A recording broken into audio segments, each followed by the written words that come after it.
மற்றும் இப்பொழுது மெடிமிக்ஸ் வாங்கினால் அகர்பத்தி ஃப்ரீ. இந்நிகழ்ச்சியை வழங்குவோர் இந்தியாவின் நம்பர் 1 டீலர் வசந்த் அண்ட் கோவின் digital discount sale, mister gold 100% கடலை எண்ணெய், சுவைமனம் நிறைந்த அஜந்தா பாக்கு, mister gold cooking coconut oil, ICL Fincorp the intelligent choice, mister gold sunflower oil, milky mist paneer, GRT jewellers dazzling diamond festival, CRI pumps pumping trust world wide மற்றும் KAGL 30% offer free delivery மற்றும் gold coin offer.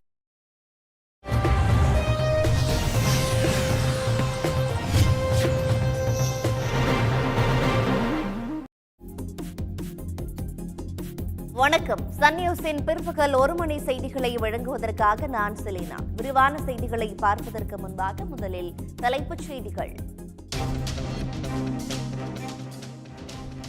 822 கோடி ரூபாய் குத்தகை பாக்கி செலுத்தாத உதகை குதிரை பந்தய மைதானம் மீட்கப்பட்ட 1 மணி நேரத்திலேயே தோட்டக்கலைத்துறை சார்பில் பூங்கா அமைக்கும் பணிகள் தொடக்கம்.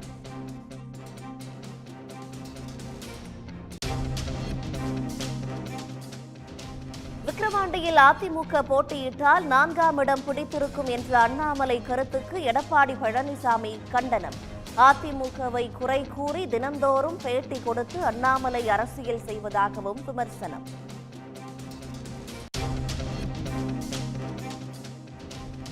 மாற்றியமைக்கப்பட்ட 3 புதிய குற்றவியல் சட்டங்களை திரும்பப் பெற வலுக்கும் கோரிக்கை.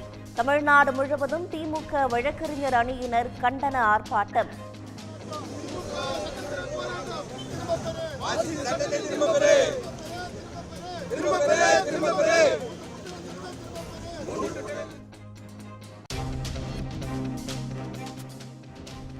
துவரம் பருப்பு உள்ளிட்ட அத்தியாவசிய உணவுப் பொருட்களின் விலை உயர்வால் மக்கள் கவலை. வட மாநிலங்களிலிருந்து வரும் வரத்து குறைந்ததே காரணம் என்று வியாபாரிகள் தகவல்.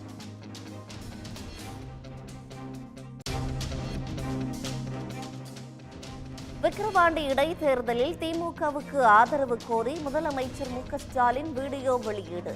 புதிதாக சேர்க்கப்பட்ட 1,48,000 மகளிருக்கு இம்மாதம் முதலே உரிமை தொகை வழங்கப்படும் என்று தகவல்.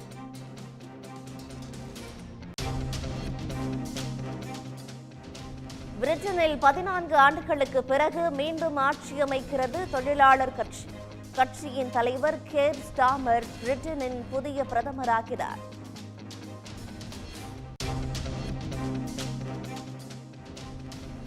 பிரிட்டன் தேர்தலில் ரிஷி சுனக் தலைமையிலான கன்சர்வேட்டிவ் கட்சி படுதோல்வி.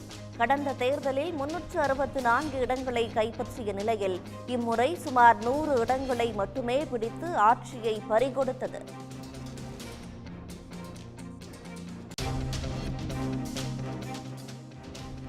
பிரிட்டன் தேர்தலில் தொழிலாளர் கட்சி சார்பில் போட்டியிட்ட தமிழ் வம்சாவளி உமா குமரன் வெற்றி.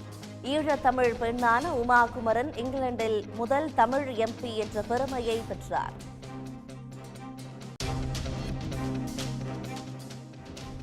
உத்தரப்பிரதேசத்தில் கூட்ட நெரிசலில் சிக்கி 121 பேர் பலியான சம்பவம்.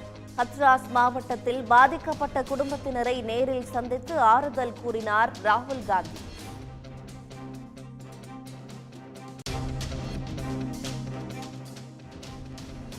முதல் சாகுபடிக்காக கிருஷ்ணகிரி கேஆர்பி அணையிலிருந்து தண்ணீர் திறப்பு. 16 ஊராட்சிகளில் சுமார் 9,000 ஏக்கர் நிலங்கள் பாசன வசதி பெறும் என்று எதிர்பார்ப்பு.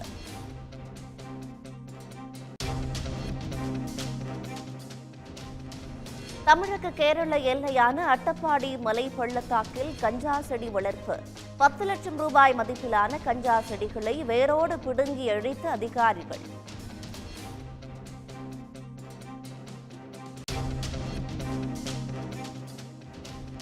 இத்தாலியின் மவுண்ட் எட்னா எரிமலை வெடித்து சிதறி தீக்குழம்பை கக்கும் காட்சிகள். முன்னெச்சரிக்கை நடவடிக்கையாக கேடானியா செல்லும் விமானங்கள் ரத்து செய்யப்பட்டன.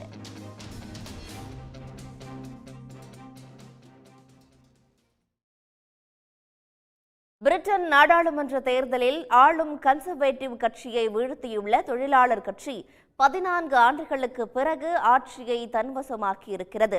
தொழிலாளர் கட்சி தலைவரான 61 வயது கெய்ர் ஸ்டார்மர் பிரிட்டனின் புதிய பிரதமராகிறார். 650 இடங்களை கொண்ட பிரிட்டன் ஹவுஸ் ஆஃப் காமன்ஸ் எனப்படும் நாடாளுமன்ற அவைக்கான தேர்தல் நேற்று நடைபெற்றது. காலை 7 மணிக்கு தொடங்கிய வாக்குப்பதிவு இரவு 10 மணிக்கு நிறைவடைந்த நிலையில் தேர்தலில் பதிவான வாக்குகள் உடனடியாக எண்ணப்பட்டன. இதில் தொடக்க முதலே தொழிலாளர் கட்சியின் வேட்பாளர்கள் பெரும்பான்மையான இடங்களில் முன்னிலை வகித்தனர். பிரிட்டன் நாடாளுமன்றத்தில் பெரும்பான்மை பலம் பெற 326 இடங்கள் தேவை என்ற நிலையில் கெய்ர் தலைமையிலான தொழிலாளர் கட்சி 410க்கும் மேற்பட்ட இடங்களை தன்வசமாக்கி சாதனை வெற்றியை பதிவு செய்துள்ளது. பல்வேறு இடங்களில் தொழிலாளர் கட்சி முன்னிலை வகிக்கும் நிலையில் 415க்கும் மேற்பட்ட இடங்களை அக்கட்சி கைப்பற்றும் என்று தெரிகிறது. பெரும் வெற்றியை அடுத்து ஆதரவாளர்களிடையே பேசிய கெய்ர் ஸ்டாமர் மக்கள் தீர்ப்பால் பிரிட்டனில் பெரும் மாற்றம் தொடங்கியிருப்பதாக கூறினார். Because tonight people here and around the country have spoken and they're ready for change, to end the politics of performance, a return to politics as public service. The change begins right here because this is your democracy, your community and your future. You have voted.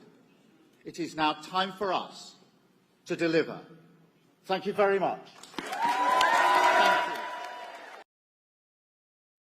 Britain தேர்தல் வரலாற்றில் மோசமான ஒரு தோல்வியை ரிஷி சுனக் தலைமையிலான conservative கட்சி சந்தித்திருக்கிறது. கடந்த தேர்தலில் 364 இடங்கள் கிடைத்த நிலையில் கன்சர்வேட்டிவ் கட்சிக்கு தற்போது வரை 119 இடங்களே கிடைத்துள்ளன. எட் டேவி தலைமையிலான லிபரல் டெமோக்ராட்டிக் கட்சி தற்போது வெற்றியை நோக்கி பயணித்து வருகிறது.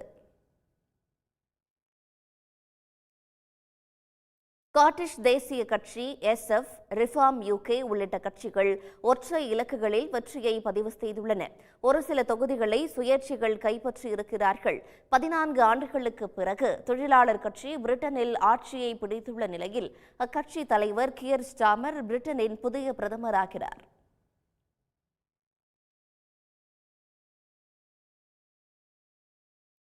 பிரிட்டன் மக்கள் அளித்துள்ள தீர்ப்பினை ஏற்றுக்கொள்வதாக அந்நாட்டின் பிரதமரும் தேர்தலில் பெரும் பின்னடைவை சந்தித்துள்ள கன்சர்வேட்டிவ் கட்சியின் தலைவருமான ரிஷி சுனக் தெரிவித்துள்ளார். பிரிட்டன் நாடாளுமன்ற தேர்தலில் தனிப்பெரும்பான்மை பலத்துடன் வெற்றி பெற்றுள்ள தொழிலாளர் கட்சி 14 ஆண்டுகளுக்கு பிறகு ஆட்சியை கைப்பற்றியிருக்கிறது. இதனால் தொழிலாளர் கட்சியினர் நாடு முழுவதும் கொண்டாட்டங்களில் ஈடுபட்டிருக்கிறார்கள்.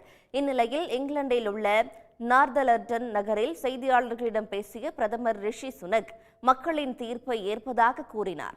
கன்சர்வேட்டிவ் கட்சியின் தோல்விக்கான பொறுப்பையும் ஏற்றுக்கொள்வதாக சுனக் தெரிவித்தார். The Labour Party has won this general election, and I have called Sir Keir Starmer to congratulate him on his victory. Today, power will change hands in a peaceful and orderly manner, with goodwill on all sides. That is something that should give us all confidence in our country's stability and future. The British people have delivered a sobering verdict tonight. There is much to learn and reflect on, and I take responsibility for the loss. To the many good, hard-working Conservative candidates who lost tonight, despite their tireless efforts, their local records of delivery, and their dedication to their communities, I am sorry. Rishi Sunak அரசின் பதவிக்காலம் நிறைவடைய இன்னும் 6 மாதங்களுக்கு மேல் இருந்த நிலையில் நாடாளுமன்றத்துக்கு தேர்தல் நடத்த அவர் திடீரென முடிவு செய்தார். இந்த முடிவு கன்சர்வேட்டிவ் உள்ளிட்ட சில கட்சியினரிடையே ஆச்சரியத்தில் ஆழ்த்திய நிலையில் தற்போது தேர்தலில் தோல்வியடைந்து ஆட்சியை தொழிலாளர் கட்சியிடம் பறிகொடுத்திருக்கிறார் பிரதமர் ரிஷி சுனக்.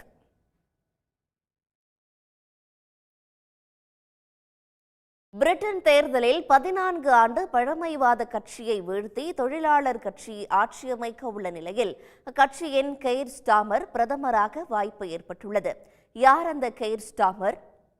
61 வயது கெய்ர் ஸ்டார்மர் 1900 தொழிலாளர் கட்சியை தோற்றுவித்த கெய்ர் ஹார்டியின் பெயரை தன் பெயரோடு இணைத்து வைத்துக் கொண்டார். மனித உரிமை வழக்கறிஞராக இருந்து பின்னர் இங்கிலாந்தின் தலை சிறந்த வழக்கறிஞர்களுள் ஒருவராக உயர்ந்தார். நீதித்துறையில் சிறந்த சேவையாற்றியதற்காக ராணி 2வது எலிசபெத்திடம் உயரிய கௌரவமிக்க நைட் பட்டத்தை பெற்ற ஸ்டாமர் முதன்முறையாக 2015 லண்டனின் எம்பியாக தேர்ந்தெடுக்கப்பட்டு நாடாளுமன்றத்தில் அடியெடுத்து வைத்தார். 2019 பழமைவாத கட்சியின் டேவிட் கேமரோனிடம் தொழிலாளர் கட்சி பெற்ற படுதோல்வியை அடுத்து ஜெரிமி கார்பினிடம் இருந்து கட்சி தலைமை பொறுப்பை கெய்ர் ஸ்டாமர் ஏற்றார். காஷ்மீர் விவகாரம் உட்பட வழக்கமாக இந்தியாவுக்கு எதிரான நிலைப்பாடுகளை தொழிலாளர் கட்சி கொண்டிருந்த நிலையில் இந்தியாவுடனான ராஜாங்க உறவுக்கு புத்துயிர் அளிக்கப்படும் என்று தேர்தல் வாக்குறுதியில் கெய்ர் ஸ்டார்மர் அளித்திருந்தார். பாதுகாப்பு, கல்வி, தொழில்நுட்பம், காலநிலை மாற்றம் ஆகியவற்றில் உறவை நீட்டிப்பதோடு இந்தியாவுடன் சுதந்திர வர்த்தக ஒப்பந்தத்தையும் மேற்கொள்வோம் என்றும் அறிவித்திருந்தார். இரண்டாம் உலகப் போருக்கு பின் பிரிட்டன் பொதுத் தேர்தலில் வெற்றி பெறும் 3வது தொழிலாளர் கட்சியின் பிரதமர் என்ற பெருமையை ஸ்டார்மர் பெற்றுள்ளார்.